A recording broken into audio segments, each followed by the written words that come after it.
2 பேர் இறந்து போயிருக்கிறாங்க. கடவுளுக்கு 10 வருஷத்துல குடும்பத்துல எத்தனை உயிரை கொடுக்குது.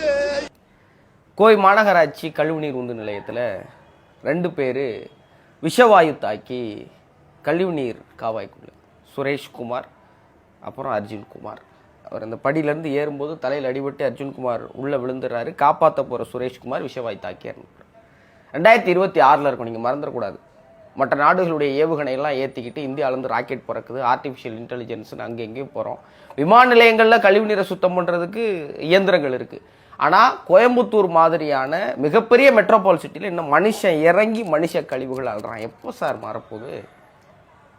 எப்போ மாறப்போகுது? 2 பேர் செத்தே போயிட்டான். போன வருஷம் மட்டும் இறந்தவர்களுடைய எண்ணிக்கை 54. இன்னைக்கும் 2 பேர் மலைக்குழியில் இறங்கி சாவுறான்னா யார் மாற்ற போகிறா? எப்படி மாற்ற போகிறீங்க? இதை பற்றி எந்த கட்சியும் வாய்திருக்கல. இன்றைக்கி நம்ம 2026 தமிழ்நாடு எலெக்ஷன் யாரும் பேச.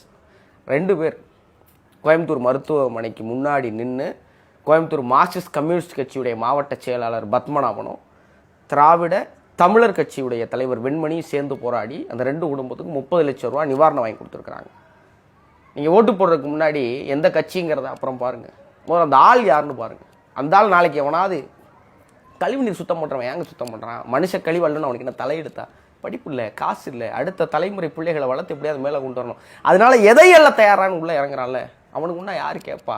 அவனுக்கு கேட்கறதுக்கு இந்த 2 பேர் வந்து நின்னா பாருங்க. இவன் மாதிரியான ஒரு நல்ல வேட்பாளர் எந்த கட்சியில் இருந்தாலும் அவனுக்கு ஓட்டு போடுங்க, அவனுக்கு வாக்கு செலுத்துங்க, அவனை வெற்றி பெறவங்க. அவன் தான் நாளைக்கு எளிய மக்கள், கேள்வி கேட்பாளற்ற மக்கள், சாக கிடக்கிற மக்களுக்கு கை கொடுத்து மேலே தூக்கி விடுவான்.